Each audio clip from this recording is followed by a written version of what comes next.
No niin, tervetuloa tänne ottelun jälkeiseen lehdistötilaisuuteen. Pelattiin viimeinen runkosarjakierros ja siinä vastakkain Hyvinkään Tahko versus Haminan palloilijat ja ottelu päättyi 2-0 kotijoukkueelle, 5-1 ekajakso ja 4-3 tokajakso. Paikalla on ottelun palkitut vierasjoukkueen Roosa Lappalainen sekä kotijoukkueen Senja Koskinen sekä sitten pelijohtajat Jussi Toikka ja Marko Ruuskanen. Onnittelut ensinnäkin kotijoukkueelle, mutta aloitamme tuosta vierasjoukkueesta tapan mukaan ja lähdetään ensin Roosasta liikkeelle. Tiedän, että varmaan vähän on pettymystä ilmassa, mutta aika kova peli. Suoritus 7/8 kentälle menoja. Ei siihen voi olla ainakaan pettynyt vai mitä? No, onhan se ihan ok suoritus, mutta ei se tässä tilanteessa hirveästi lämmitä. Ymmärrän. Miten näit pelin noin niin kuin muuten pelinä? No, ekalla jaksolla kaveri löi hyviä lyöntejä jatkeille ja ei me sitten pystytty itse siihen oikein vastaamaan. Ja tokalla jaksolla sitten muutama läpääri, mistä saivat etumatkaa ja ei sitten saatu enää kiinni siinä lopussa.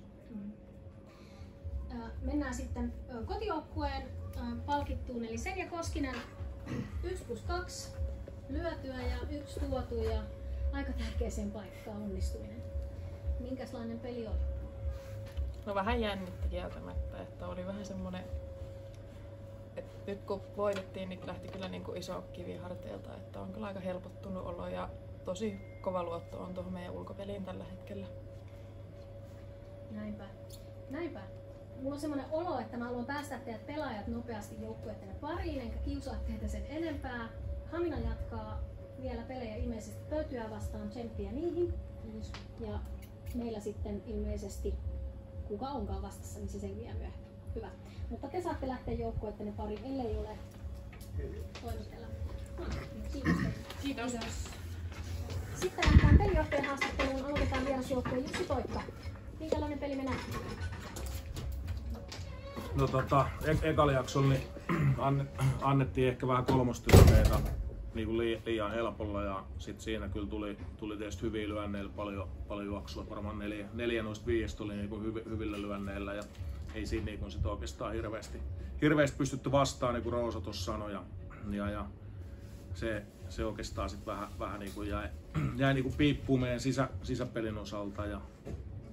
Ja sitten tietysti toisella jaksolla päästiin hyvin tuossa johtoon ja aina kolmanteen vuoroon kaksi paloa siinä ja sitten Koskinen löi siinä tietysti hyvän lyönnin ja se on toinen juttu, täytyy varmaan vähän katsoa, että olisiko se nyt ihan noin paljon siitä saanut tulla, mutta joka tapauksessa tuli ja sitten saatiin vielä tasoitettua siinä, mutta sitten tuli sit vielä yksi läppäri vielä lisää, mistä saatiin sitten toinen poltettua, mutta ei se nyt tänään riittänyt, että olisi 2 pitänyt pystyä tuohon loppuun kumminkin tehdä ja ei ollut tänään oikein lyöntipäivä, ei ollut oikein keskiosumia, niin ei siitä oikein niin sit tullut kyllä mitään. Keli teki tehtävänsä tässäkin suhteessa. No joo, varmaan se oli molemmille ehkä sama. Näin se menee. No, teillä jatkuu pelit ilmeisesti nyt sitten Pöytyä vastaan tosiaan. Joo, en tiedä, en ole vielä niin pitkälle. Äsken katsottiin tulokset, näyttää silloin. Millä mielellä? No ei se. Tää oli niinku ensimmäinen mahdollisuus varmistaa sarjapaikkaa. Nyt se pitää mennä pidemmän kaavan kautta ja voittaa pari ottelusarjaa, jos meinaa sen niinku tehdä. Ja tietysti luottavaisin mielin lähdetään. Kyllä kumminkin ollaan parannettaisiin koko aika pelaamista ja muuta luottavaisin mielin sitten tietenkin sinne, mutta nyt täytyy ekaksi vähän nollata nää ja sitten viikonloppuun ilmeisesti jatkuu ne pelit. Niin keretään sitten valmistautua. Niin. Juuri näin. Kiitoksia. Kiitos. Sitten kotijoukkueen Marko Ruuskanen. Kuinka iso mörkö lähti selässä? No en mä tiedä lähtikö mörkö että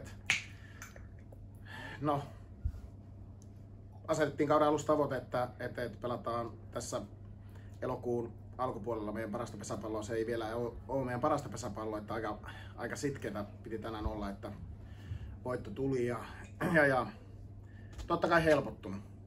Ihan niin kuin tosi ylpeä noista naisista, että ne jakso vääntää sitten tuossa toisella jaksolla vielä tommosen suorituksen, että eka jakso oli kyllä meidän ja sillä tavalla niin kuin pelisuunnitelma, jossa mitä oltiin lähdössä tekemään, niin toteutui aika hyvin hyvin ja toisella jaksolla sitten kun kaveri pääsi se ekavuoron jälkeen eteen, niin oltiin kyllä vähän sillä tavalla, että kaveri oli niskan päällä ja oltiin silleen taipumassa niin kuin selkähäviöön siinä, mutta Koskinen se kaipasi sen läpilyönnin, että oltiin kyllä semmoisessa tilanteessa, että melkein läpilyöntiä kaipasi toi herätys ja hienoa, että Sedu sen ratkaissut meille pöytyälläkin samalla tavalla jakson, niin näyttää olevan kuitenkin, vaikka puhun jännityksestä, niin sitten kovissa paikoissa kova.